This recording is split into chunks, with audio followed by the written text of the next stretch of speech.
Surprise, everybody. Guess what? I'm not in my normal position on the screen. How will we cope? Probably with copious amounts of some kind of beverage that suits what your stomach can handle. However, I will state it is September 5th, 2014. Welcome to the Convergence. Yay! I'm feeling suitably welcomed. Hopefully you are. This concept is actually a sort of brainchild of Mr. Screenager himself, and he's all like, oh my gosh, we need to do something. And I'm like, okay, well, what do we need to do? He does get one good idea a year, and I have to say this year's is a doozy. Well, my first thought was chasing the deer that we saw outside. I figured that wasn't going to be it. We have deer, by the way. Down the road, we have deer. We have actual deer with antlers and hoofs and stuff, yeah. Do me a favor, the next time you see them, ask them where Santa is. I got coal in my stocking last year, and I'm still trying to figure out why. He hates you. Or he's blank space. One of the two, I'm not sure which. I'm pretty certain it's blank space. But yes. So a really important question, are you able to plug these deer into your phones and your tablets and synchronize them? They're not ideas. That was awful. That was as bad as the jokes I get at work. And we didn't even script that? God. I apologize to everybody out there. Believe me, this is not going to be a very common occurrence. In fact, this show, while it is going to be our very first show, is not going to follow the typical format we're normally going to use for the show. And the reason for this, we'll explain in a second. First things first, Screenager, you should say hi.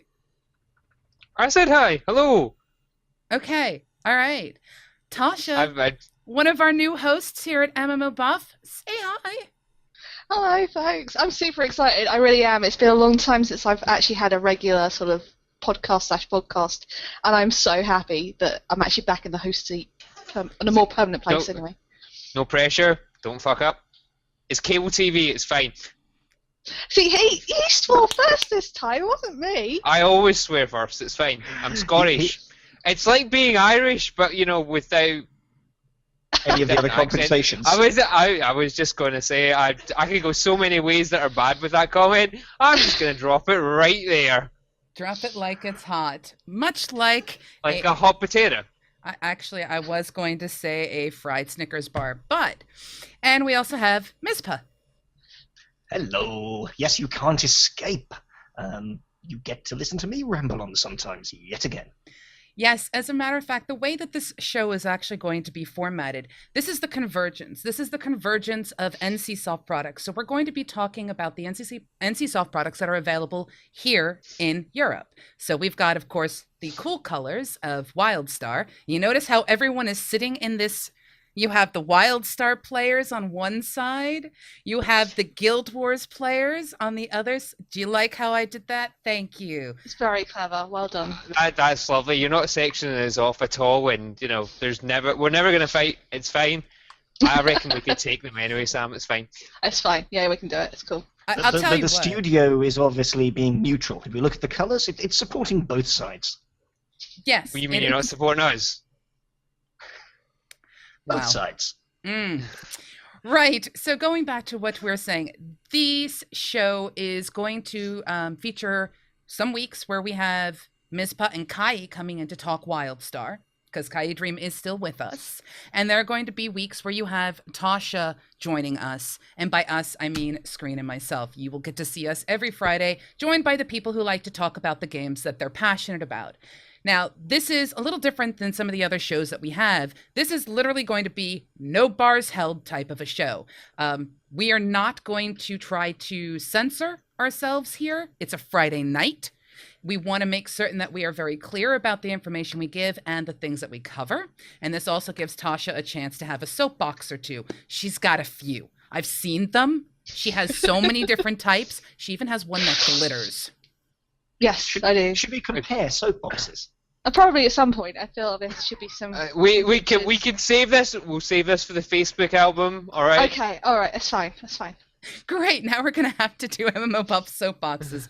Although I will tell you, we're getting closer and closer to having enough subscribers potentially to get a new emoticon, and our new emoticon will have to be either an MMO Buff soapbox or an MMO Buff wallow crit text. I haven't made decisions yet. However, if we get enough subscribers, we'll do both. Now, on top of that, we love the games we're going to be discussing. We're not blind followers. We're not sheep. However, we're critical thinkers and we want to share our thoughts with you, and you share your thoughts with us. Just like all of the developers say we're listening, we are as well. We know for a fact that a couple of them are watching and hiding. We know who you are. Hi. And this means that we want to give you guys a platform to get your voices heard. So do keep in mind that you have the ability, and we want you to, email us. Any things you want us to discuss, we will read your emails out, and, you know, there might be a dev listening or two. And also, if there's stuff that comes up that you disagree with what we're saying and you actually want to get your 2 cents in, I personally would love to hear your thoughts, and we can have a bit of going backwards and forwards about why you think that we're wrong. Indeed. Absolutely. The more the merrier, in my opinion. Disagree with us. Do it. You know you want to. But I suggest knowing why you're disagreeing before you start the conversation. Yes. Yeah. How many of you guys were on debate team? Just curious. No, I would never was actually. Although in fairness, grew up in the East End of Glasgow, the debate team got killed off pretty quickly. In favor? The headbutt team? With bricks. Wow. Right. So we're already leading ourselves deeper into the dark territories, which we try to avoid with Scream, but we may need to releash him and put him back in his cage. But yes, in general, we're going to cover everything on this show, but some of the things we're going to have are things like quiz us, send us the questions. We'll also have such information such as, hey, they've been talking about this. What do you think is going to happen? And of course, some of the best. We're going to bring you some tips and tricks. We're going to give you tips and just basically we're going to bring you advice. We're just, you know what it is?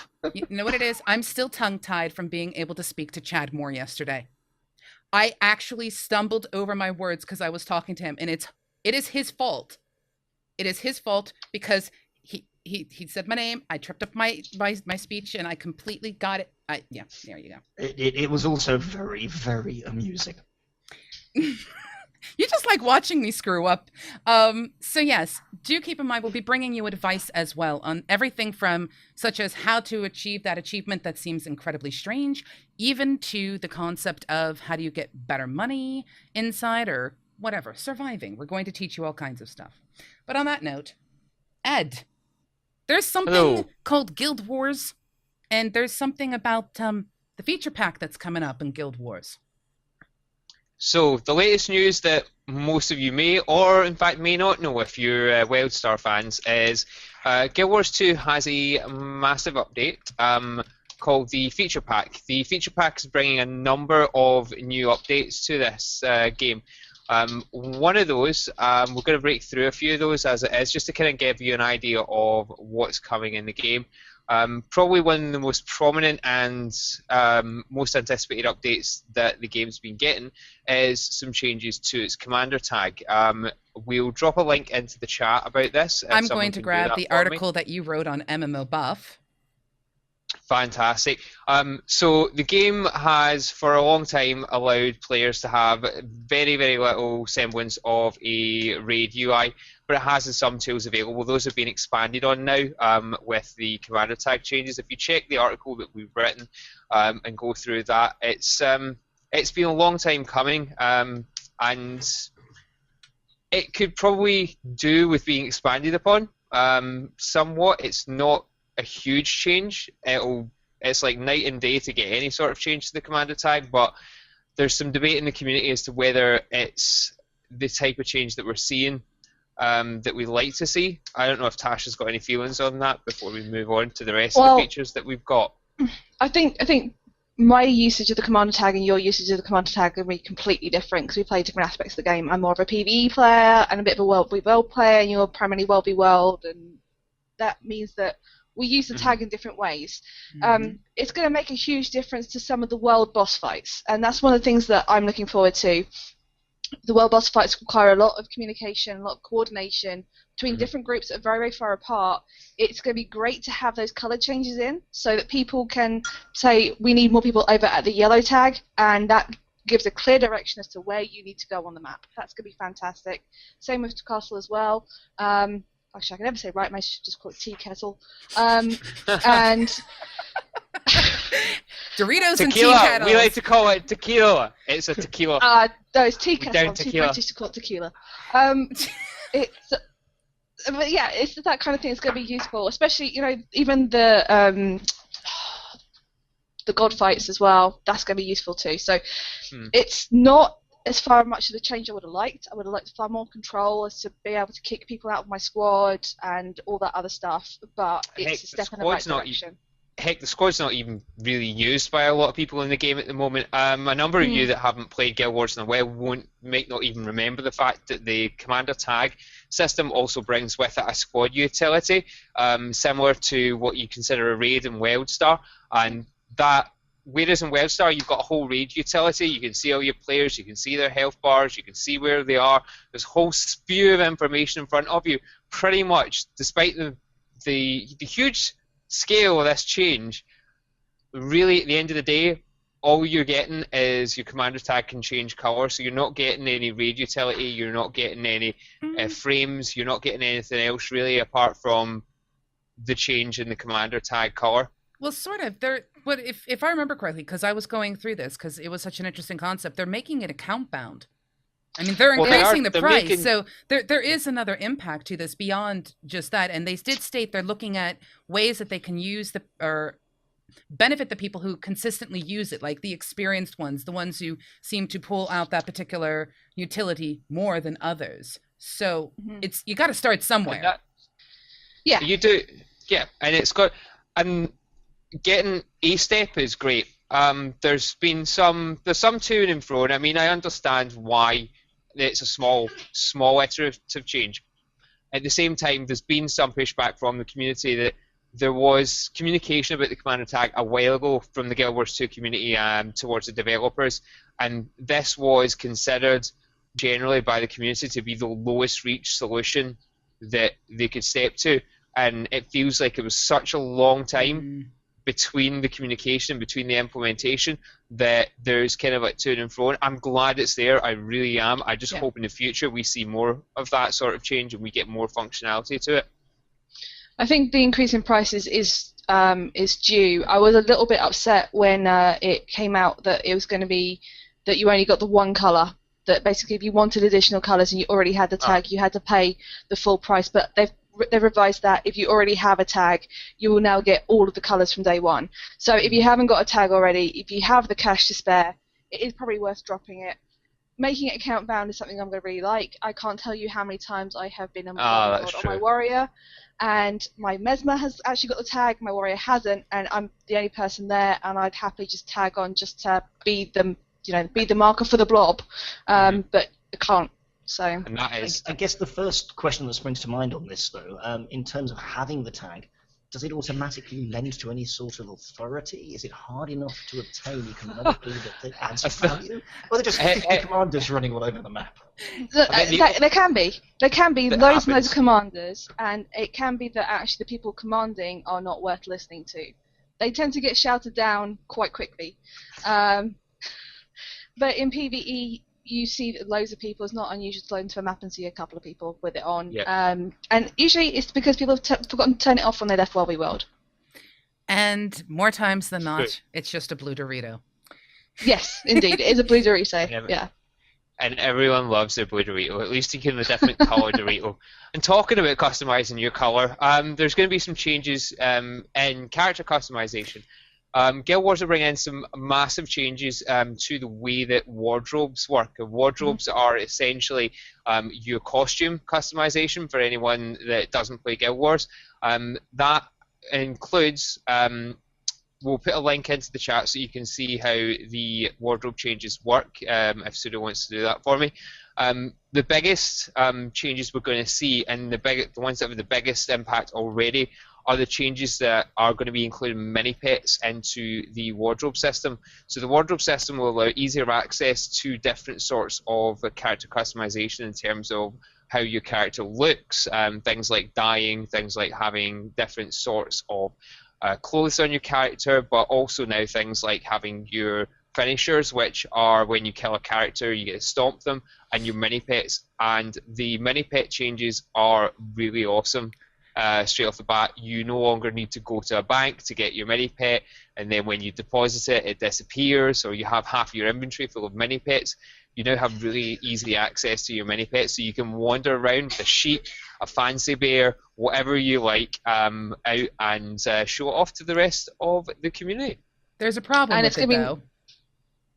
This is one of the things that kind of shocked me. They're making, as much as I love it, I'm a pet collector, I admit it, we're going to be giving away a very interesting pet today for Guild Wars in the chat. In fact, if Ed, you will just quickly mention the name of what we're giving away? We're giving away a mini llama pet. This mini llama pet is fairly rare and fairly exclusive to Guild Wars. In fact, the only other ways that you can get these are if you go ahead and put yourself up against some of the better PvP players in the game and enter any of the PvP tournaments that are sponsored by ArenaNet. If you're lucky to get far enough, you will get one of these, but we have a few of these to give away. Yes. So going back to the issue at hand, they've and I appreciate the fact that they're making it account bound. I appreciate it, but it's going to have an impact on the people who wanted to collect it from multiple characters. It's going to have an impact on the economy because there is a mini pet market. There's a pretty big one. So what do you guys think this is going to do? I mean, to me, this seems like I approve of the solution, but I think in some respects there may be some economic backlash on some level. There undoubtedly will be. I can't really work out whether it's going to be positive or negative at the moment. All the mini pets are basically generated from the gem shop anyway. Most of them come out of the packs that you buy, and you get 3 mini pets. So at this point, especially the Series 1 ones are quite low in price. Of course, you know, your rarer pets, they're still a decent price. It may be that actually we see a temporary spike up whilst people are buying things up to complete their collections or what have you. But in the longer term, I'm not really sure it's going to make that much of a difference, especially since people, when they log in, they're going to have to choose whether they actually want to commit that into the wardrobe or not. So you're going to actually have to choose which way you want to go with it. Something we didn't really cover there is that the way the wardrobe system works is with mini pets particularly is right now you have a mini pet, it's like any other item most of the time. There are a few exceptions with some of the rarer ones that bind to your account, but generally with mini pets that can be traded on the open market, they are like any other item. You can drop them into your bank, you can pick them back up, you can put them on the trading post, you can delete them, you can trash them, you can combine them in the Mystic Forge. What will happen is when you commit those to your wardrobe, like Tasha says, it will bind to your account and it will take it out of the game essentially. So it will no longer be on the market. And what I've been watching at the moment is that the mini pet market actually has gone through the roof right now. We are seeing some of the rarer mini pets, for example, they have gone up in price by 12 times their normal cost. So we are seeing the Karka mini pet is now over 12 to 1500 gold on the trading post.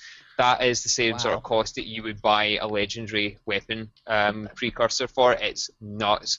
Even standard mini pets that were trash items essentially are now worth several gold. It's crazy how much it's going up, and when they get committed and taken out of the market, especially the rarer ones, that's probably going to push a deviation here where we'll see plenty of trash items in Series 1 will come back down in price, and then the really rare stuff is going to just escalate in price as they come out of the market. Well, one thought I did just have was about Guild Wars 1. We had mini pets in Guild Wars 1, and when the Hall of Monuments came out, there was the chance to dedicate your mini pets to count them towards your points for Guild Wars 2. Do you think the market's going to do a very similar thing to what it did for those items back then? Because, you know, people were collecting stuff like crazy. There are a few really rare items like the mini llama, the equivalent of Guild Wars 1, where there were sort of 10 or so of them ever released. that were, they got even more expensive because some people had decided to dedicate them, and that meant they couldn't be moved off their account.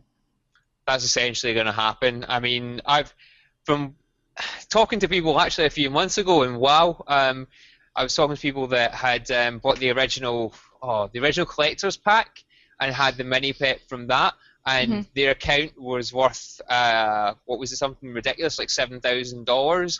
I mean, potentially we're not that we are saying you should sell your accounts ever, but we do not support or condone content, but that kind of behavior here at MMOBuff. Just saying. But realistic, if we get real and be honest about it, potentially we might see stuff like that where people are deciding that their account's worth that much money because it's got a bound character on it, that we might see people pushing into selling accounts for that now.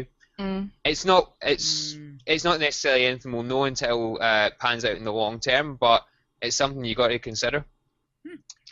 From a pure economic perspective, though, you would probably expect a spike, and I'm guessing it would maintain as well. You're taking stuff out of the economy, you're making stuff scarcer, you can't reuse things. And certain ones you will, and more value. Certain ones you will, but certain ones will still be available essentially through the gem store. So you're going to be able to still bring those back into the economy. So like Tasha says, you're going to see some of them get very expensive. Okay, but they would need to be repurchased as soon as you commit to wardrobe. If I'm understanding you correctly, it's then account bound. Yeah, that's the one. We've also got a number of other changes that are coming in. I'd encourage everyone to go and have a look at the changes that are coming in Guild Wars, because there are quite a few of them, and we're only hitting on a few of the items that interested us while we were looking through the notes. One of the other big changes that I was interested in was some of the community changes, and that's the community changes to cross-server guilds. This was announced a little while ago, and if Pseudo sticks that in the chat, what you find is that Guild Wars 2 has a number of servers across the EU and NA, and what's happening is any guild that you have formed, when you transfer that guild from one server to another, it used to lose a lot of its progression. So there's guild progression in the game where you have guild missions, you have guild commendations. It's very similar in WildStar for anyone who doesn't know how it works, in terms of you build your guild, you build reputation, you can build things from it, get bonuses, go and do missions together, etc. But when you moved server, you lost that progress. So things like your guild bank reset to nothing, you didn't get any buffs, you didn't get any, you had to rebuild your guild missions by going out into the world and doing quests. What they're doing is ArenaNet are now essentially merging that. So if you have a guild in one server, say Pike and Square, and you have a server, you have people over in Aurora Glade, you're all becoming one, either EU or any guilds. All your commendations, all your progression, it all merges back into one. I believe the chat system is going to work cross-server as well, I think, off the top of my head. I'd have to double-check that. It does already. Yeah. So there you go. So you've got that. I've got my guild on one server, so hence why I wasn't 100% sure off the top of my head. It's a great step forward. It means that with the megaserver system being in place as well in PvE, it should allow people to pull the whole guild together, and you can have people scattered across different servers, and you can still interact as one guild, still progress the one guild together. It should encourage cohesiveness within the different guilds throughout the different servers, and it's kind of another step forward towards phasing out the server system as it stands. Yeah, they're trying to clean up the maps. That's one of the things that needs to be very clear here, is because of the fact that they have this thing where you have the multiple maps, and there are some people who are finding when they were logging in there was less and less and less people around. That's because people were leaving that map, and they want to close these maps down as they're doing this further merger in the mega server. So all I can say is hats off to them for doing this. Congratulations, they're not going to destroy. If nothing else, your combined effort of many years across many servers should benefit you. But one thing I want to make is very clear is, if you have guild banks on one server, and you have your bank slots, and you have your bank slots for the guild on the other server, you don't really combine them. They go with the largest size that's available across all of the Oh, servers. So do keep that in mind. It's not like you're going to get, oh, wow, we have all of them here and all of them here, and we're going to get all of this beauty. It doesn't work that way. So do keep that in mind. It's really important. Don't make that assumption. Yep. Indeed. Go ahead, But Martin. well, moving on. Martin had something to say. Hold on 1 second. Martin, the steam train that is Screenager has continued. Oh, no, go on. You need to learn how to pull him back. Just ride the reins. Just be like, yay. Wait, how do you make a Scottish horse sound, Ed? Och, nee. I don't know. All right, They fair all enough. say och. Scottish horses say, "Och." Okay, now we know. We didn't know that before. Things we didn't know. Things we didn't know. Version Correct. Do we So, want to quickly my question- cover the CDI before we move into WildStar? And I totally cut off Mizpah. You did. I'm going to carry on this time, irrespective. Just go for it, Mizpah. You're going through a number of steps. You're going through sort of changes to your mega server. We've got this Yeah. happening shortly for ourselves, slightly different. As the servers get removed, and eventually I'm guessing you're going to step towards one giant shard in the sky, what about community? Is there a danger of sort of loss of identity? We're here, we're there. And people Wow, want to he those. really did jump down to like the WildStar notes, didn't he? You're just like, look, I can jump down here.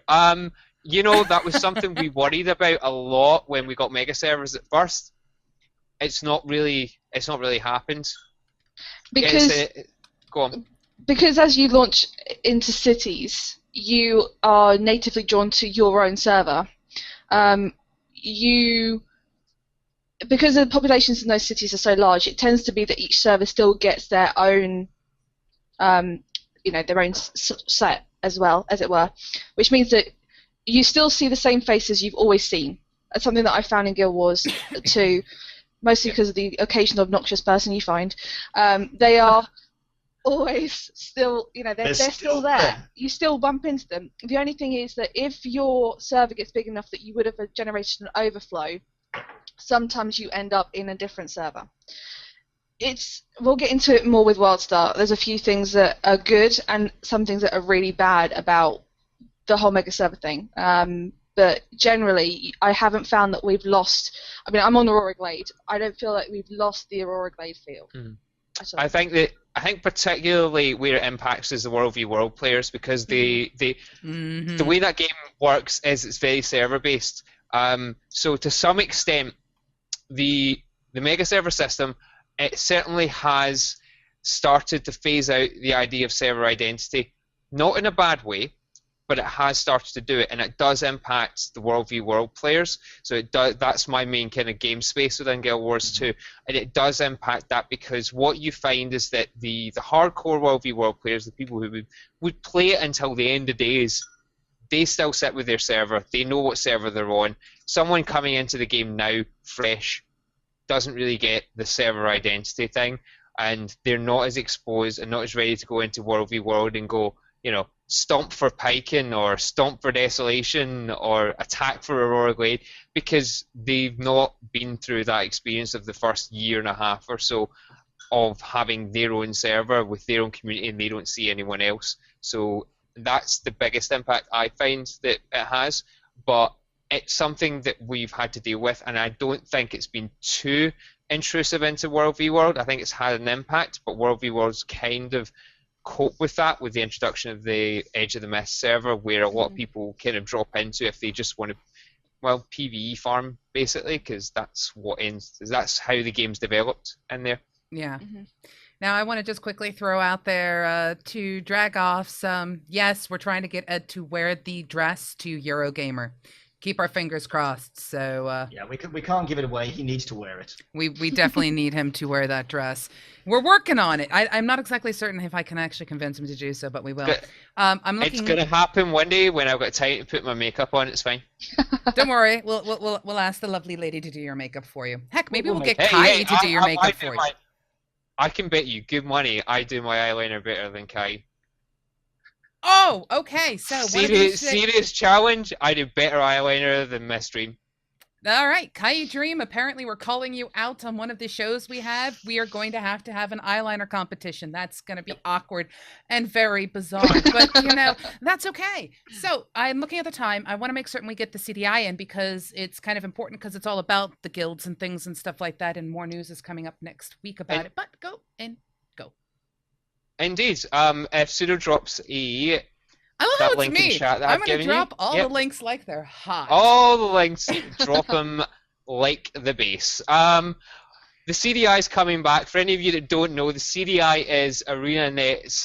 It's their official collaborative discussion initiative, and I said it without falling over it because it's a horrendous name.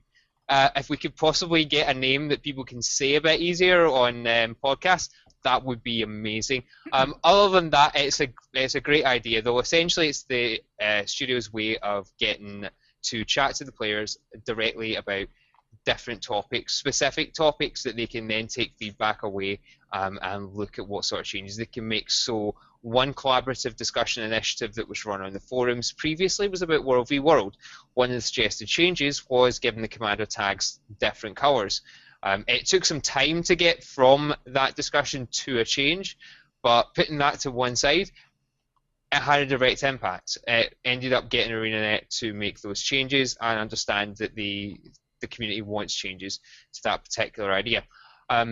It's being run by Chris Whiteside, I believe, is going to be running this one again. He generally runs them, and he's one of the lead designers at the studio. We normally end up having input from Colin Johansson as well, the game leads, and a number of lead designers. This one's going to be on guilds. So we've seen a number of changes to guilds already, but this one's going to allow the players to go ahead and feedback on changes they want to guilds. There's been some good side to it, and it's made changes, but from my point of view, there's also been some bad side to it. In that the biggest issues that I've seen with this are that there's a huge amount of time between any CDI and between seeing any implementation and changes, and that the communication that could be coming back and forth as to where those changes are going or what's actually coming from the CDI could have been a bit better in the past. I believe it'll probably be better in the future, or certainly more direct, but it's something that could have been improved upon in the past. I don't know what Tasha thinks about that.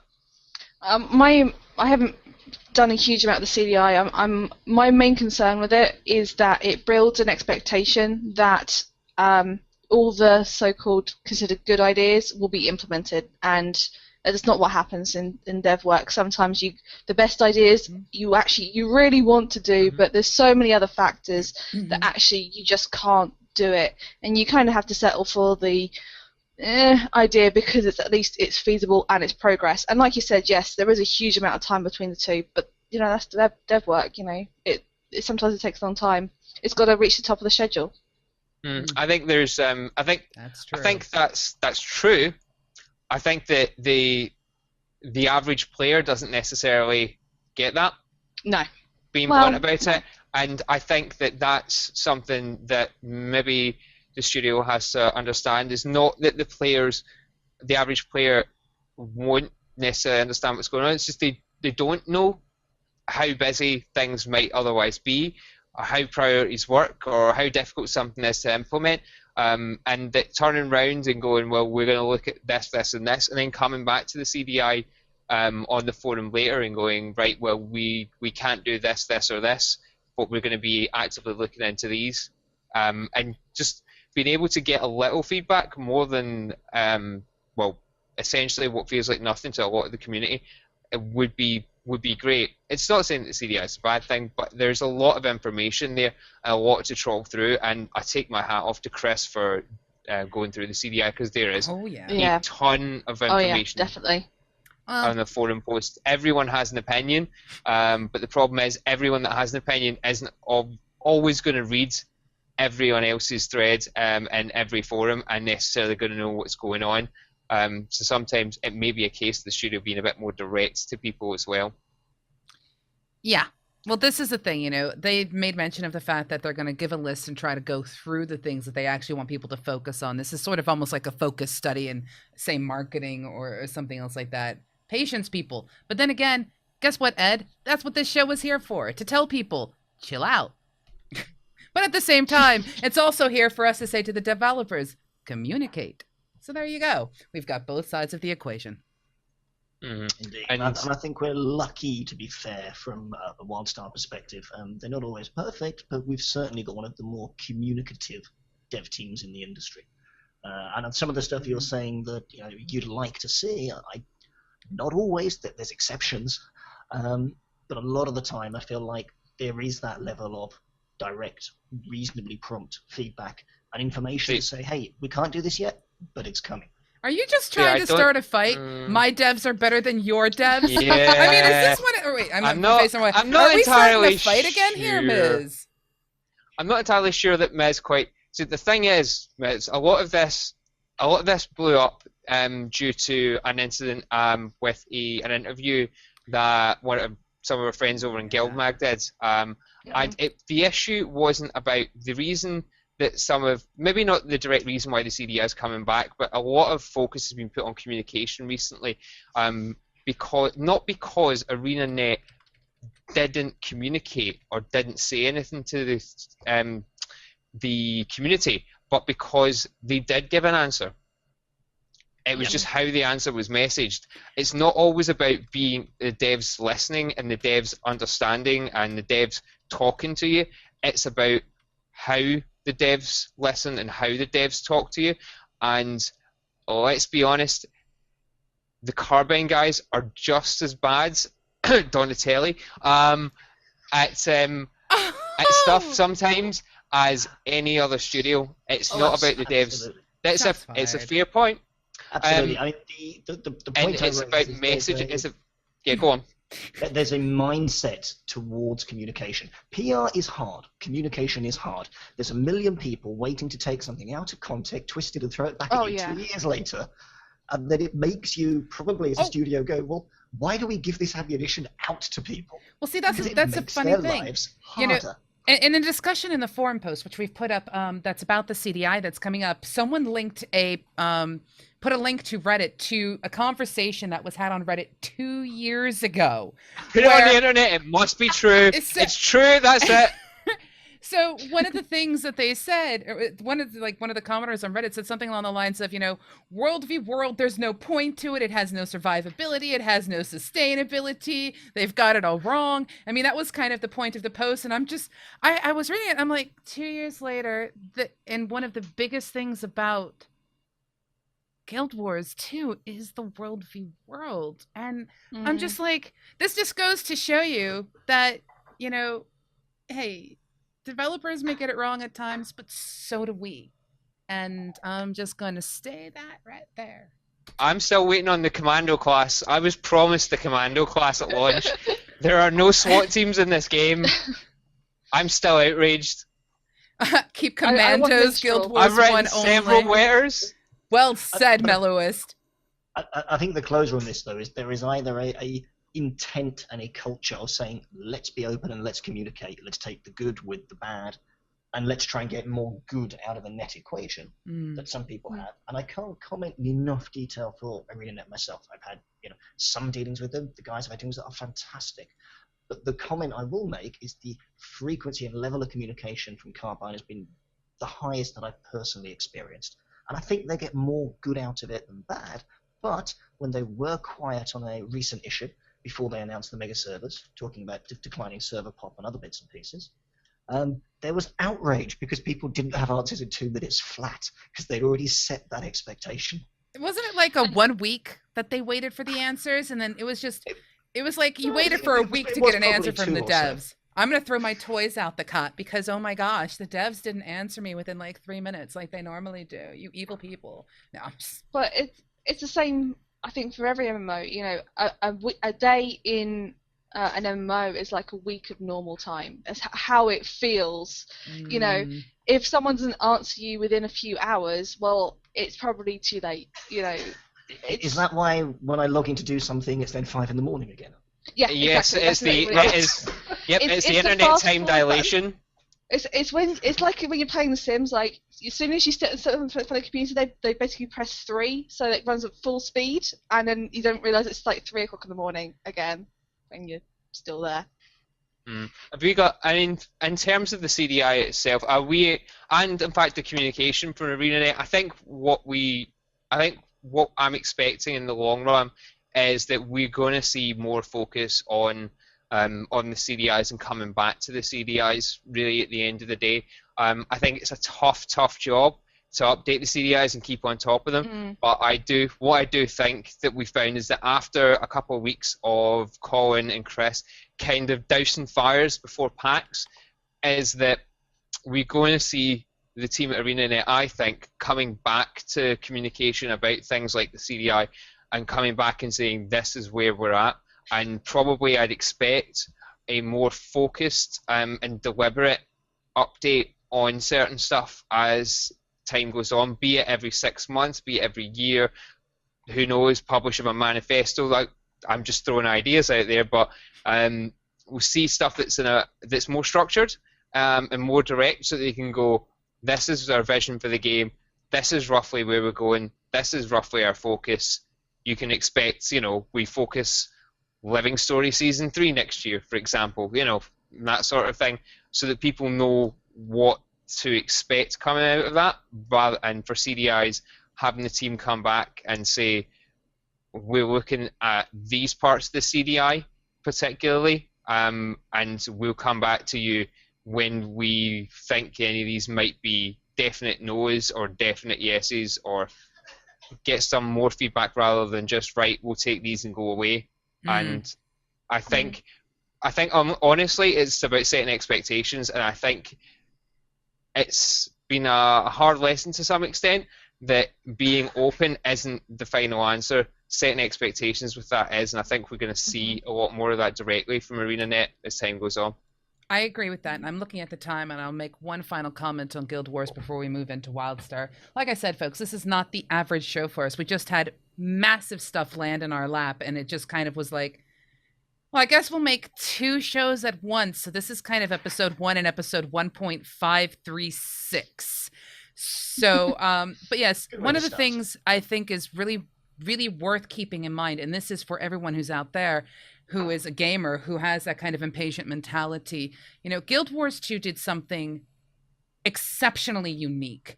When they came out, the concept was box. You pay for it once, and yes, you have a store you can buy some things in, but you don't have to anymore. And the content patching, they were trying to figure it out. They completely restructured their entire development team in order to bring out 2-week iterations for things like the Living Story, or so that they could have something in constant development. So there was this constant changes. I mean, come on, Lions, aren't really? But they're making such dramatic things, but they completely restructured to do this, and this was something they did post-launch. So if they are able to, and again, sometimes it's a matter of just having the time. Developers are insanely busy. They really, really are. But having the time to be able to go through everything and give feedback is important.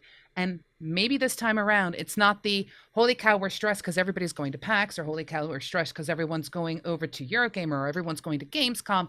They're going to have people on the floor, on the ground, being able to handle the CDI. And I hope so. But remember, they made that massive change, and that's where they're at now.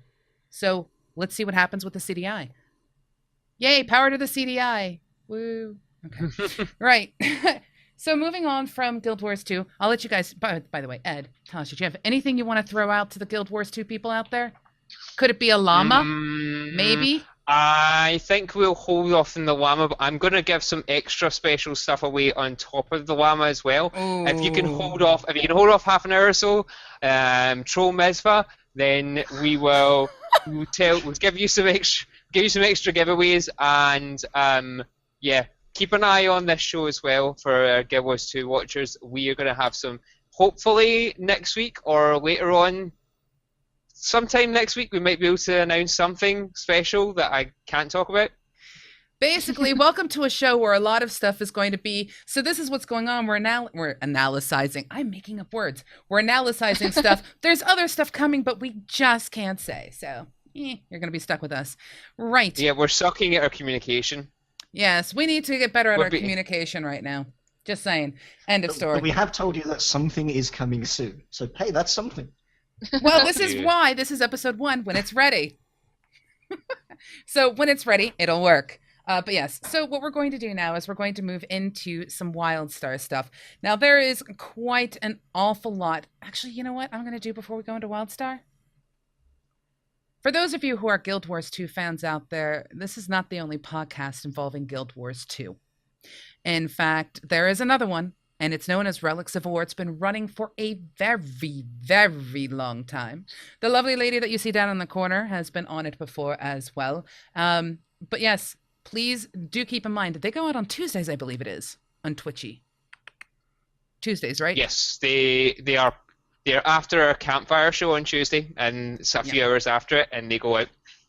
So they also have an audio-only version of it as well. It's available on iTunes and things like that. So if you can't watch it live, there are loads of ways to watch it later on as well. Absolutely. So do be aware, not the only place. There are others, and they have been going on for a lot longer. But now we move into the WildStar side of things. And of course, I have to start this entire segment when it comes to WildStar by doing what any good fangirl would do. Thank you, Pappy. Thank you, Pappy, for the lore answers. I got lore answers from Pappy. I am like the happiest girl ever. And I am going to be bringing some answers to you all. Oh, yeah. Secrets. She actually squeezed. I did. Oh, my gosh. I was so excited because, you know. That was someone else in the background getting excited about it? That was actually the ceiling falling, technically, but we won't talk about that right now. Your ceiling got that excited over Pappy. It just fell to bits. So I should really elaborate. It's not a problem now, but there is a skylight above my head because no one cares. Skylights no one cares. No one cares. On the Guild Wars WildStar stream, No. You need to shush. We let you talk. It is now time for him to talk. He gets that right now. Zip it. Go ahead. Sorry, Screen. Couldn't have said it better myself. But my skylight has a interesting way of being blocked up with foam to stop the light coming in. And yes, it's now on the floor. We'll have to deal with that later. Ceiling on the floor confirmed. I wonder how Ceiling Cat and Basement Cat are getting along.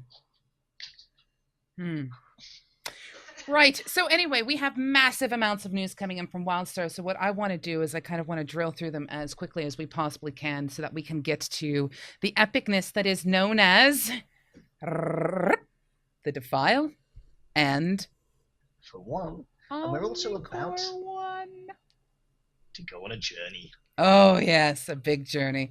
So, as we were saying before during the previous segment, mega servers are now coming to WildStar. Now, Guild Wars 2 has gone through these growing pains. They're still going through the pains. As you've heard, they're still making changes to the mega servers to try to balance everything out.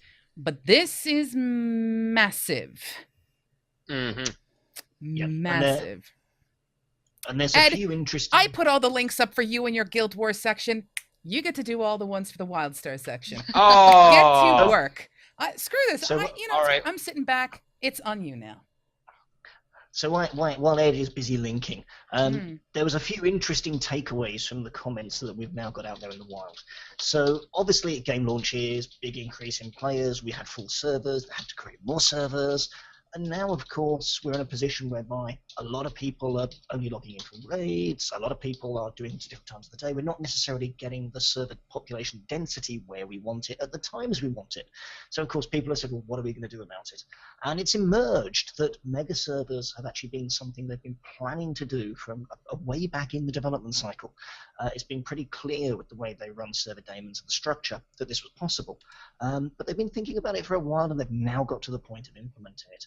Some details are still unknown. We can make sort of educated guesses, and I'm very sure that there have, well, I don't know, but I'd be surprised if there weren't some communications and some sharing of metrics sort of between various people within NCSoft to go, how do we do this? How do we make it work? So hopefully some of the growing pains that the Guild Wars 2 folks have been through, those lessons will be applied on the WildStar side. But mega servers are a thing. I have to just point out I'm right.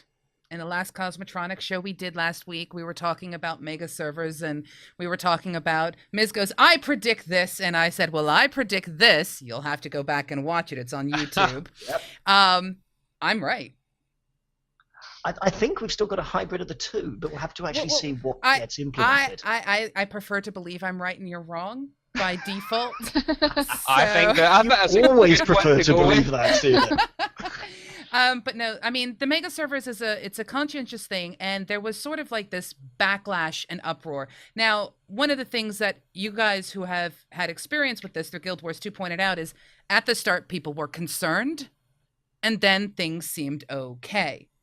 So for those of people who have never been through a mega server transfer before and are going, oh my God, this is the end of everything. The world will blow up. You know, this game is failing. That's not what it means to start off with. So stop that assumption. You're smarter than that. Instead, no, they are. They have to be. You guys are smart to watch us. That's all I'm going to say. We have very intelligent viewers who bring very intelligent questions to us. I'm talking to the ones that aren't watching. That's a lot of people I'm not going to piss off, Mizpah. Okay. What's their potential YouTube viewers? So we don't want to go down that road. Well, if they're watching it, that means they're watching, so therefore they're lots. automatically intelligent. So basically you've just created a time paradox where if someone watches it to see you saying it, they've watched it, therefore they are intelligent. So therefore the only people that I've insulted are the people that don't know. Okay, so this is how Mizpah covers his ass. Moving on, though. One of the things that happened is the mega servers got announced and then got the announcement of last names. Yes. Which started something massive. And if you wish to open a new tab in Chrome, Adverto, hit Control and T or Control click the link that you wish to have open. Tech support in the middle of a show. Hell yeah. Awesome. So there's a few things that they've said about how they're going to handle the details of mega servers.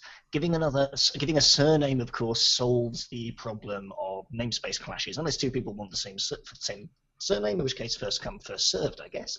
I've got it. Go on.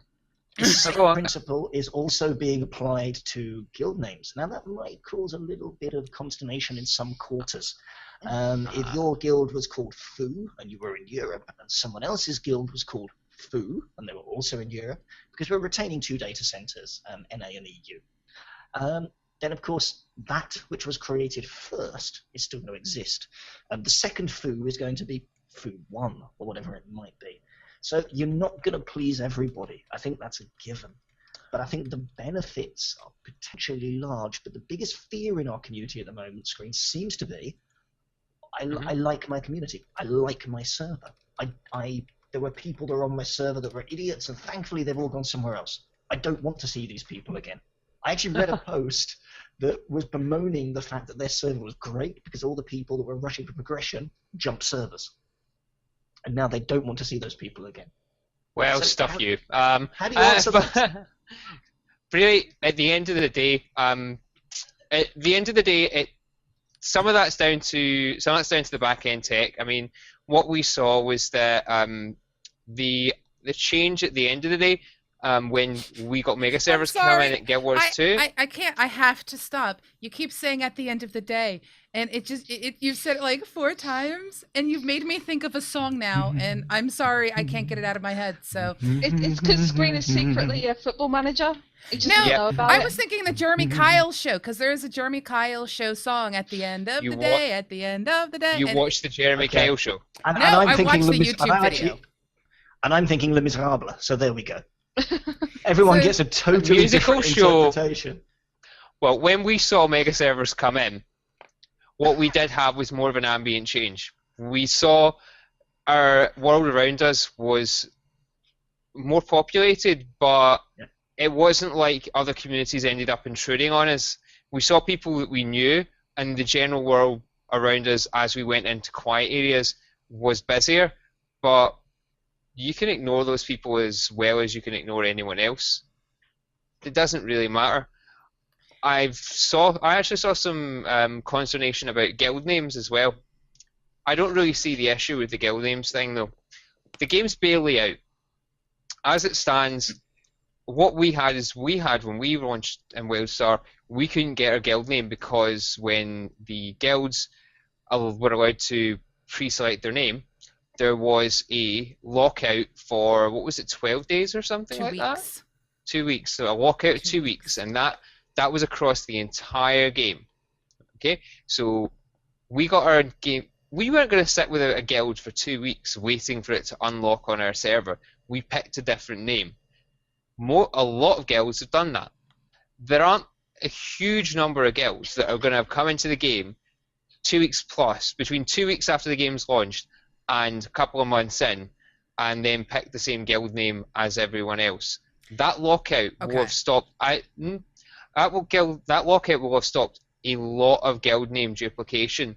There's going to be some people impacted, but it's going to be fairly minimal for the guild names thing. I think any consternation over that is pretty over the top reaction, to be honest.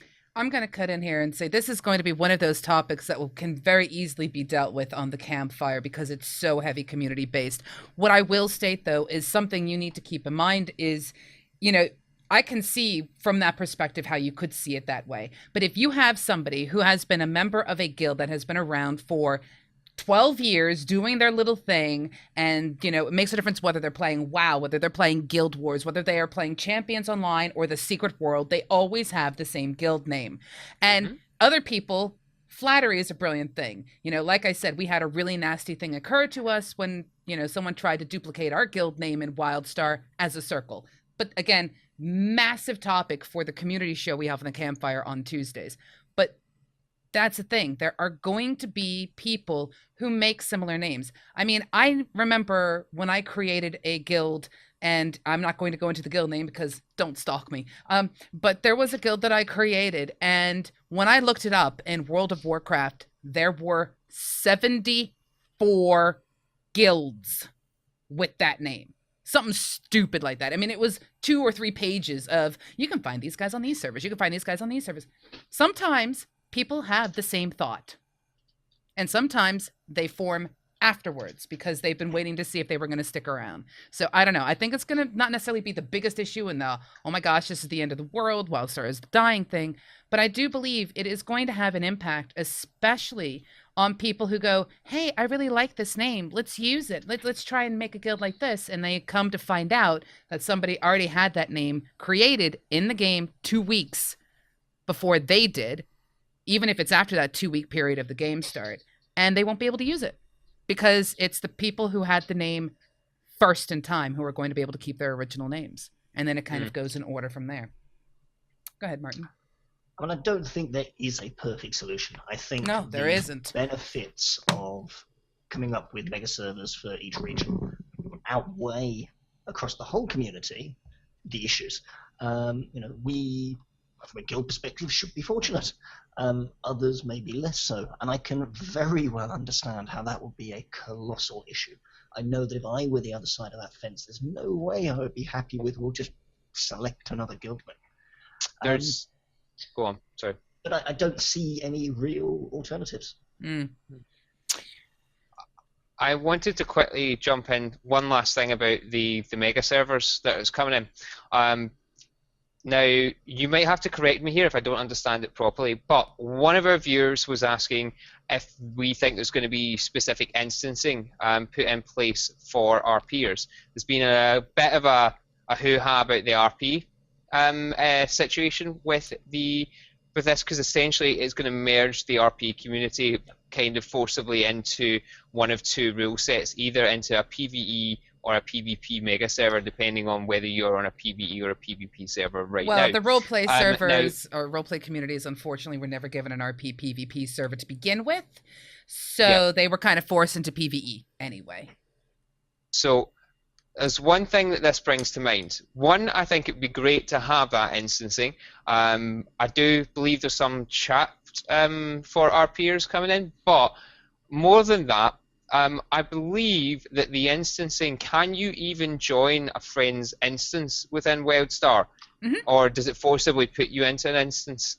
Because it's not the same as the GW implementation. An overflow takes place when whatever things are actually met in terms of server metrics. You don't decide to go to an instance or create an overflow, whatever it is. Should you go somewhere and you find that 2 people are in the same place but they can't see each other, then the person that's leading the group, you can join their instance. Most of the time, the fact there is one is pretty transparent. A lot of players don't even know they exist. They just happen in the background. But you're right about the chat. They are introducing a per language roleplay channel which is global. Now, the concern, of course, is this will exasperate the issue with people using it for cross-continent communications and all these things. Will it just become the new place to spam "buy my X" because it bypasses all of the various restrictions that are in Wait, you're place? selling your X? I'll give her away. That's fine. Okay, this is news to me, folks. Usually I know what's going on in Mizpah's life, but I didn't know he was selling his X. But well, apparently he's selling his X through roleplay channels. I don't think I'd get anything for her, so that's okay. Well, what a tangential diversion, but there you go. Well, yes. Anyway, so it does cause people to go, well, will this actually be an issue? Will it solve problems? Will it create problems? Difficult to say. I think they've put some good steps in the game to support role players. They've done all sorts in terms of how you can use chairs, the different body sizes, how you can interact in the world. Lots of support with everything, pretty much apart from the server choice, which is a big one. Mm-hmm. So it would be good to see them put better solutions in place for role players, but nothing official has yet been announced with regards to how they might do that. Unfortunately, role players kind of sit in this gray medium. Role players can be hardcore progressionists in raids, and role players can be hardcore PvPers. And yet, it's sort of one of those gray areas. And the implementation to handle role players, I don't think I've ever actually seen a company get it right when it comes to an MMO. So, I'll be curious to see what they come up with. And yeah, I have to go straight out and say I agree with Avid Guru. A chat is not enough. I cannot tell you the amount of times when I was on a roleplay server, and wow, the most frustrating thing was seeing some people take the time to build these massive events where there was a bar and they had waitresses and they had bartenders and they set everything up on the forums and they got a massive event going, only to have it bombarded by some crazy, silly, stuck-up pricks who decided it was the perfect time to interfere with the roleplay scenario, show up in all their raid gear, make all the noises, use all their spells, and it destroyed the event.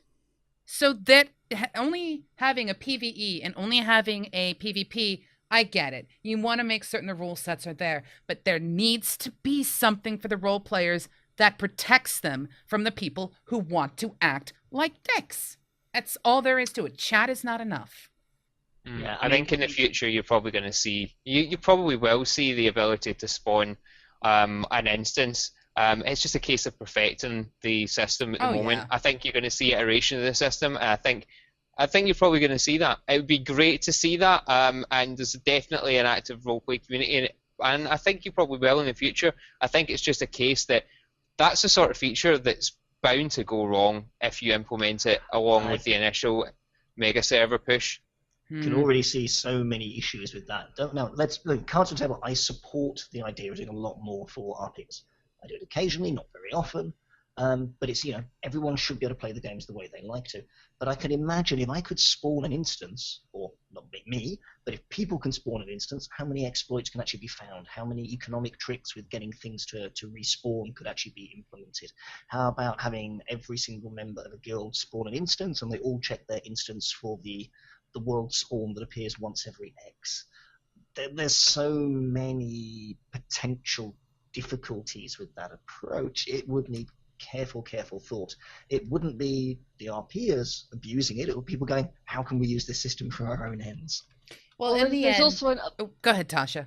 You get the floor. There's another scenario as well that is one of the major downsides from the way that I interact inside Guild Wars 2, and that's player-run events.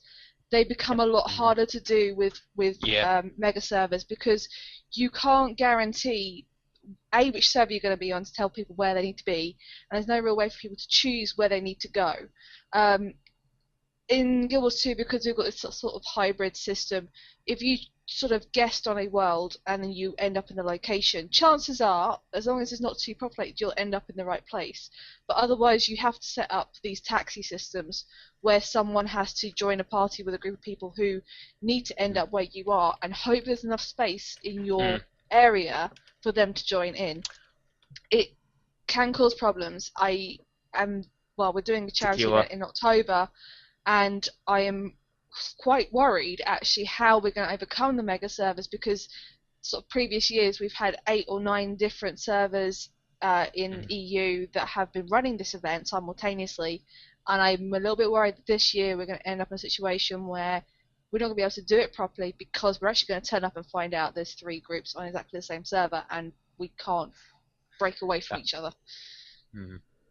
We've got that. You have that happening. You have these sort of problems as well with Guild Wars, because it's a very open world system. So you have things like what you would consider a dungeon boss, and things like Metal Maw, right? So you've got Metal Maw, but that's kind of an open world boss in WildStar.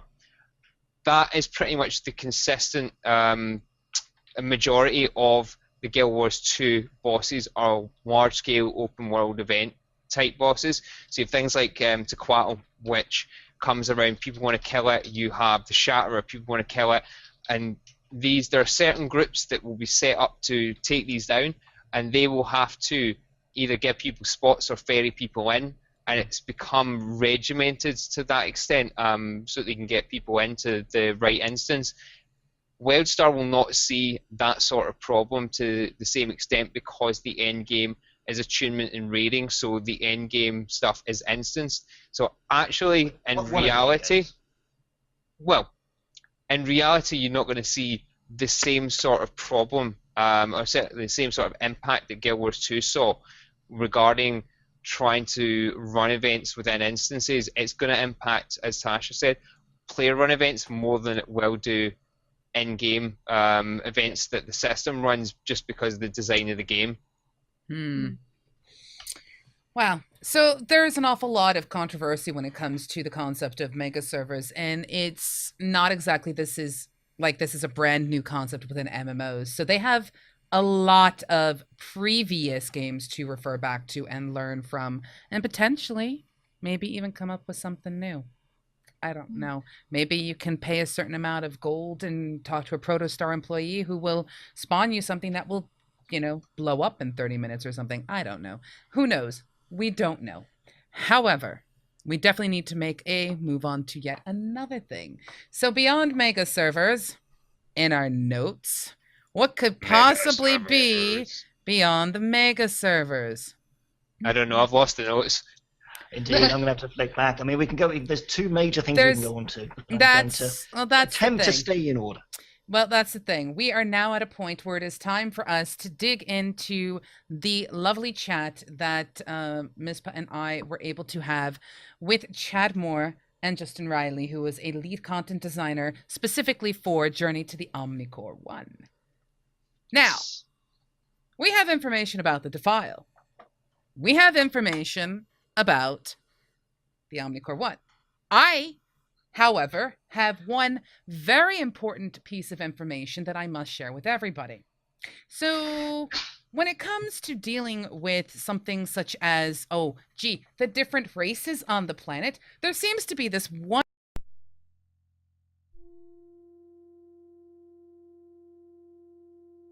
race is the Marmite of races in WildStar. You either love it or you hate it. Don't compare them to Marmite. I love Marmite. Heaven to Mum? I hate Marmite, unless it's my husband's Guinness and Marmite bread. In that case, I love it. I don't know what he does with it, but it's really, really good. Anyway, there is a little bit of lore that is going to be coming out, or I should say made mention of, when you guys start to dig into Omni-Core. Now, Omni-Core is a solo player instance. This is a continuation of the living story. There is a connection between JOSEY. There is a connection to the entity. There is an amazing thing that I'm going to let Mizpah tell you about, because it's something that tickles him pink. What I found incredibly exciting was the fact that there was a hint of something called a chua breeding book. Yes. The chua breeding data cube. The data cube.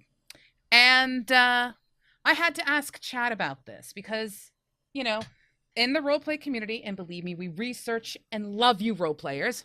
So if you've got more questions, please send them my way so I can get back in touch with Pappy. I want more excuses to talk to him about lore. But we should give a tiny bit of background here. So for those that don't know, the secrets of chua gender are heavily guarded. Many people have attempted to find out. Many people have lost their lives. Yes. And unfortunately, the chua didn't go with them, although I'm looking to exterminate them, but that's a personal choice and preference. Anyway, I specifically asked Chad about this book because there are a lot of people, especially in the roleplay community, who want to get their hands on it, or just people who want to know the secrets of the chua. Some of us want to find the breeding book so that we can prevent chuas from ever breeding again. Some of us want to find the book because we're more interested in figuring out how to make more chua, because everybody needs hamsters to power and generate all of their spaceships. And what better than a space hamster in the form of a chua? There's a problem. There's a small problem with this, and it's known as the caretaker. It's known as Aventus. Spoiler. Not really a spoiler if you've been following the stories. Possibly before we go into exactly what happened here, we should explain why we're running into the caretaker once more. Like I said, I'm going to let you say your thing because it's your favorite thing in the entire world. So, quick bit of backstory. For those of us who are running around in the game and those who aren't, and for those who are getting distracted by... there we go. Oh, do we all have to do this now? I am now appropriately attired. Very good, sir. Anyhow, for those who've been running around in the game, one of the major things they're doing is the world story. They've created a series of solo instances, if you like, where you can interact with Drusilla, unlock secrets, and in the Defile, the next content drop, the prelude, if you like, to the entire Nexus story completes. Now, there's a lot of information out there already. We've already talked about it. I'm going to try not to give too many spoilers. The content for this is currently on the PTR, and you get to find out some of Nexus's secrets, but you find out in the process that this really isn't the end of the story. This is simply the end of the prelude. Now the story gets to start, and the next content drop after the Defile, so the one that's not yet on the PTR, is being billed as the Nexus Saga Chapter 1. Now, I don't know about you, but I've never read a book with 2 chapters. No. So I'm going to infer from that there's going to be a saga. I've read a book with 2 chapters before. I've never read a saga in 2 chapters. So it would be like the most inappropriate Nexus Saga trilogy ever if it only had 1 chapter. That's nearly as bad as Douglas Adams and the 5th book in the increasingly inaccurately named Hitchhiker's Guide to the Galaxy trilogy. Mostly but that's harmless. An aside. But yes. So we get this thing called the Journey into Omni-Core 1. And the caretaker, the red personality, the nasty bad guy side, the caretaker who gets all the good lines. We have to go and basically try and interface with the neural interface and remove him. And a few interesting things emerge that you're going to find out soon. And that's only one element of the rogue caretaker. So we don't know quite what's going to happen post this, but you're not going to see the red caretaker again, so it seems, if you manage to dispatch him. And the whole story plays alongside the 40-man raid in WildStar. More and more people are starting to get into this and down bosses. And I'm sure by the time this content comes out, more and more people will be in Datascape, name of said 40-man raid.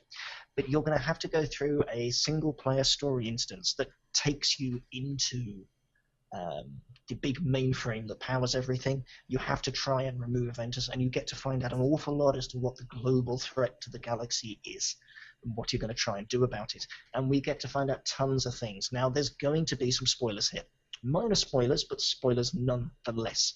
So look away now, so to speak. Sort of. I mean, we're going to have to put a couple in. Well, not necessarily too many spoils. One of the things I want to point out is this entire time that people have been doing these solo instances, which is fascinating. If people remember thinking back to pre-WildStar, before it was launched, one of the key things they made mention of is people will be able to experience quote-unquote endgame content in a solo manner. And people were all like, what? How? You're going to take on the same boss? It's just dumbed down for what? Nah? And that's not what's happening here. What we're seeing here is there's the world story, and we are seeing that there is the endgame content, and they actually merge together, at least story-wise. So it's a concurrency thing with this. The datascape is occurring at the same time as a person is running through this. So you get to pretend that your friends are in there doing all of the killing and helping you so that you get to do stuff, or your friend is helping you and vice versa. But we learn a very important thing in this. I let you ramble. Now it's my turn.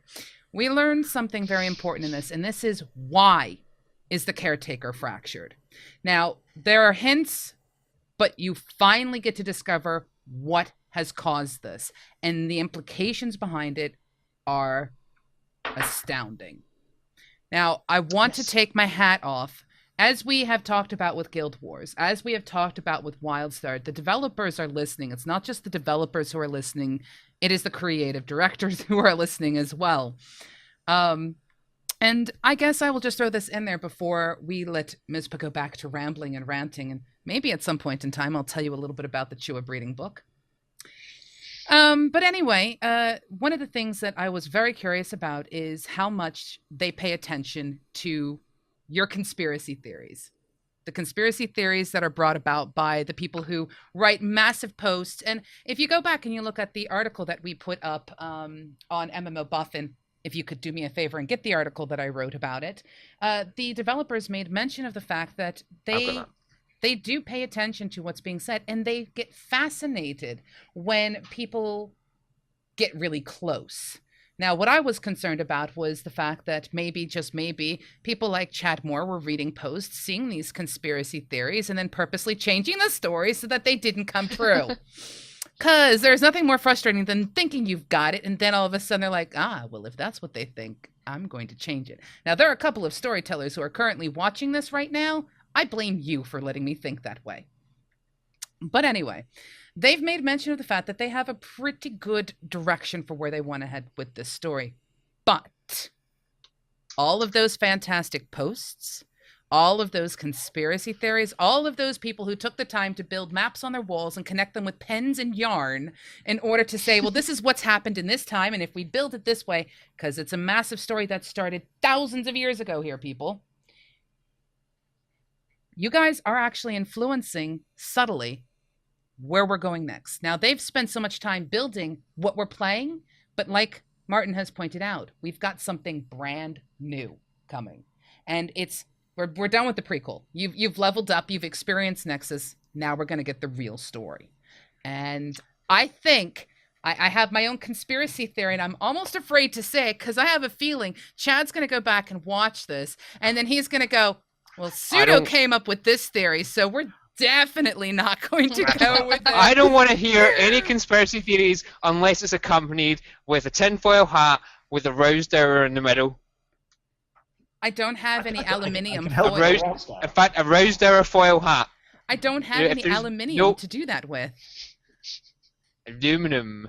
Aluminium. An aluminum dower hat. Aluminum dower hat. Aluminum. The strain. By the way, I did ask, got the answer to the question that Mizpah asked about why the Makari, who happen to have exonite crystals in their body, aren't better equipped to handle the strain. I'm not going to tell you. Not right now. So let's dive into a few things we're going to run into. A little bit of story, a little bit of actual stuff that's happening. We're going to get a new zone. We're going to get new places to go. You're going to get a story instance, and some fun things are happening. First of all, they're introducing full VO. Some of us have said there's some great characters, the actual sort of the flicks they do, the stuff is awesome. But you haven't always got those voices in game. So full VO is now a thing on the new releases coming out, which is great. I know a guild member who's been waiting for it. He says, I ain't doing it till they do it. Well, guess what? They have it now. Go do it. Well, it will be out. It's not out right now. Honestly, full voiceover acting it helps the immersion so much. I mean, we saw some changes a while ago with Guild Wars where the voice acting became more prominent within the story, even within the living story, and it makes such a difference to immersion when it pulls you into it. I'm enjoying Living Story 2 so much more than Living Story 1, and a lot of it's to do with the voiceover work and the cinematics. It just helps you just immerse yourself in what's actually happening. I feel like I'm actually following the story better for it. It feels a little bit more like Guild Wars 1. Mm-hmm. I think that's what what it's as feeling for me. As you see more of that come into WildStar, and you see things that don't break the flow as much, you're gonna find that the story feels so much better for it as time moves on. Yeah, and we saw a couple of bits that we can't throw out there yet, but it's really good. People are really going to enjoy it. Another great thing they've done, though, and they've introduced branching story choices. So let's give a literal example. And this is where we tie into sort of the parallel story. So someone's raiding in Datascape, and we know that not everyone is going to get to do that. And so they've deliberately chosen not to put key elements of the lore and story in the 40-man raid. There's awesome stuff in there, but there isn't key plot lines. So then, how do we make this all work? Because Aventus, as some of you will know, turns up in Datascape. Well, what actually happens in your story instance, you are in communication with a group in Datascape, and you get to interact, and I'll try and minimize the spoilers, other than to say they've solved this problem really well, and there are points in time where you get to experience Datascape without having to be in a 40-man raid. And without trivializing it and going, here, have the 10 health point version that falls over, because that would just be horrid, and it would be a kick in the face for those that do Datascape. So they've avoided that beautifully with some really clever stuff that I'll try not to spoil. But what they have done is said, now make a choice. Go right in this room, more combat. Go left in this room, puzzles to solve. It's back to their path idea. How do you play the game? How do you want to do it? So you make your choice, you split off, you do something, then you come back and the story carries on. So not only are we now doing story instances with full voiceover, we're now making choices and getting different gameplay experiences off the back of it as well. And they've tied this into the raiding. I call it the raiding story because it's not the core story, but there is a story within the raids, stuff that actually happens. You just want to say raiding because you like raiding.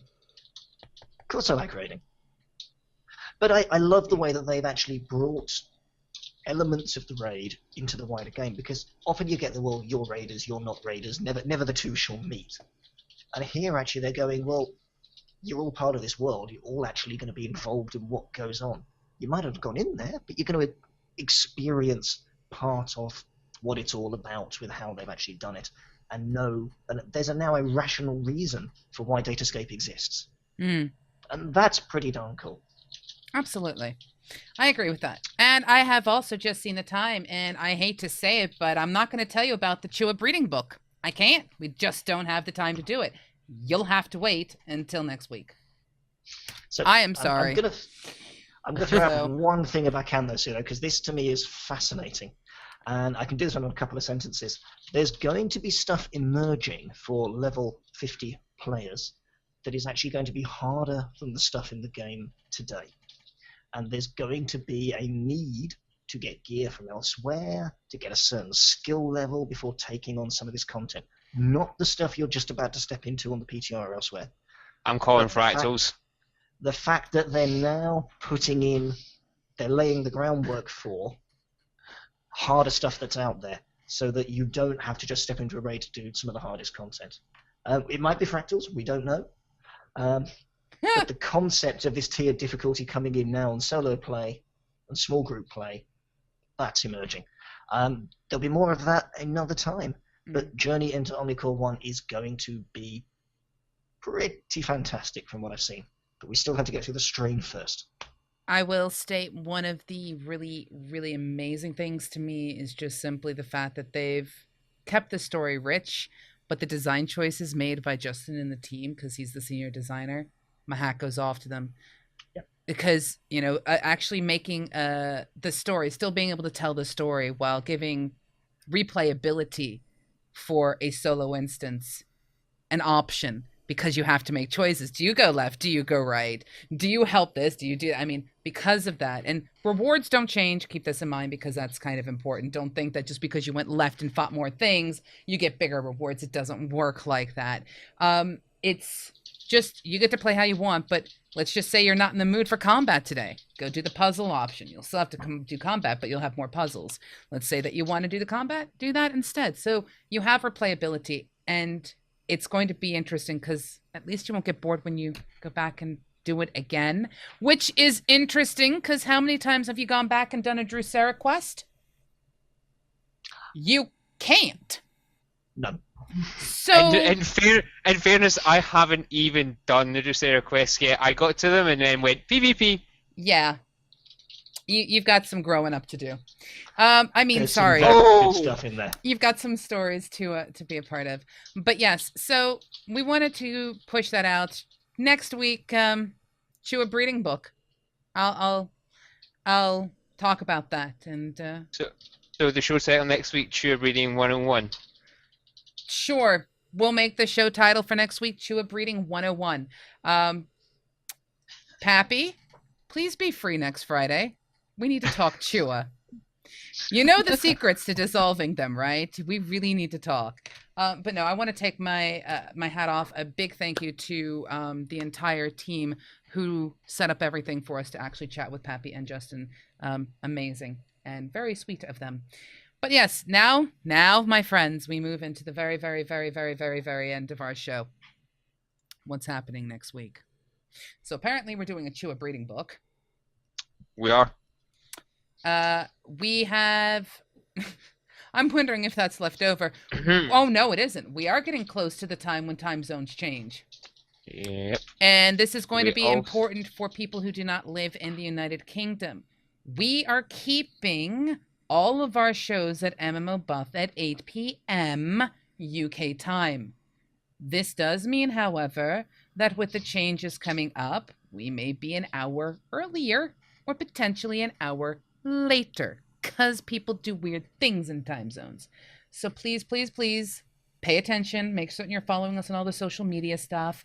But just as long as you know it's 8 p.m. in the United Kingdom, you pretty much know when one of our shows is going out. Except our Thursday shows, because our Thursdays go out at 1. Now, again, I want to reiterate, we're not the only show out there talking about Guild Wars. Check out Relics of Ore. Please, if you could, Tasha, toss out the link for people for Relics of Ore so that people can get involved with that. I can do that.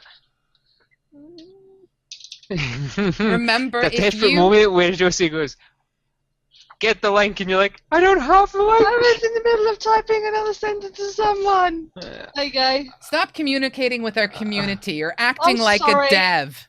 How dare you? How dare So you? I was talking fractals with people, you know. What I'm going to do is for the Llama Pet mini code giveaway. What we're going to do is we're going to ask a question, and it's going to be about other Guild Wars 2 shows. There's another Guild Wars 2 show. Went out the same time as we did, so hope you all go back and watch it on Twitch when it's available.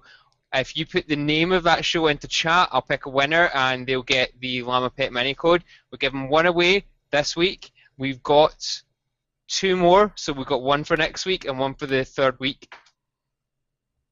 Yeah, although we may not give it away next week if we end up doing a pure WildStar show, except we will still have Guild Wars news, etc. It's just we may have some wild. That's all right. We might have some WildStar stuff to give away. Just a few things to give away for WildStar, absolutely. I may give a couple of these away post-show. Absolutely. Our shows, just so people are aware, they're migrating and doing all kinds of crazy things. If you look at the very bottom underneath our lovely faces here at twitch.tv/MMOBuff, you will see we have quite a few shows. You will see which hosts are in each show, and you'll see what we're discussing. You'll also see the timing. One of the things that you will also notice is yesterday's data mine is already up on YouTube. We decided to give it a go to actually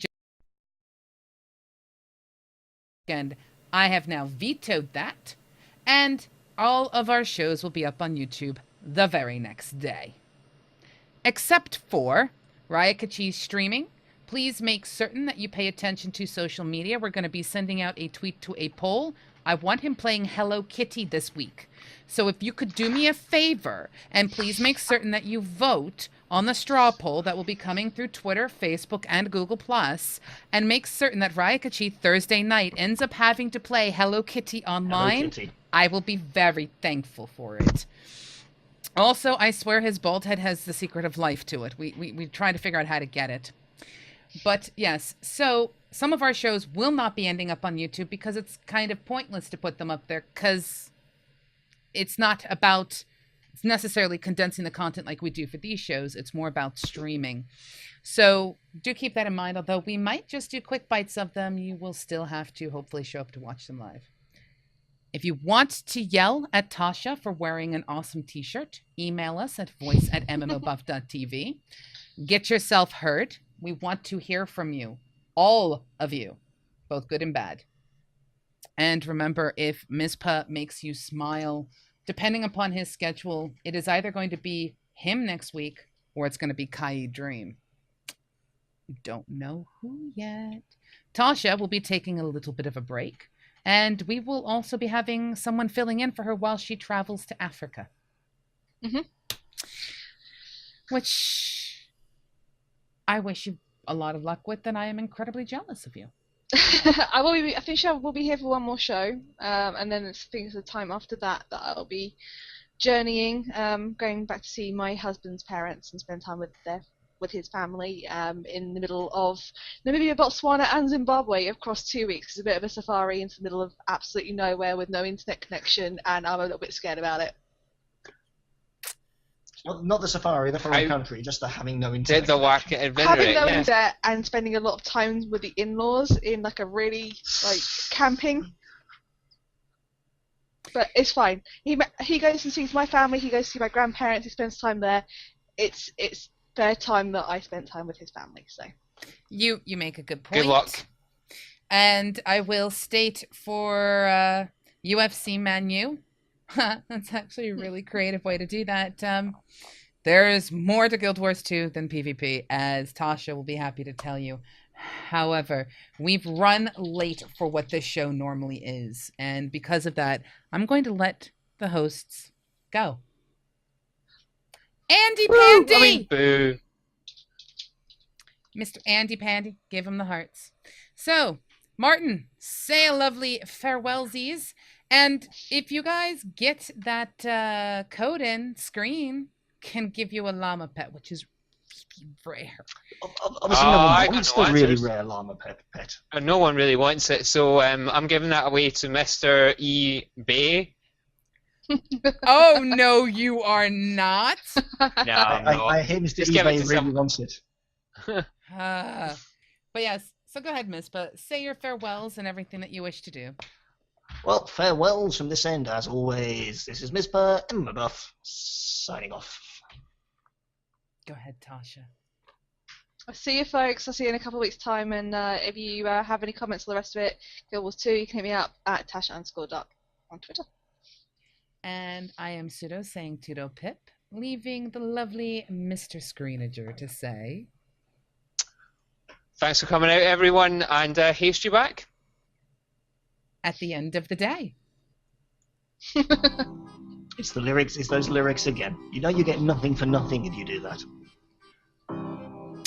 Goodbye, everybody.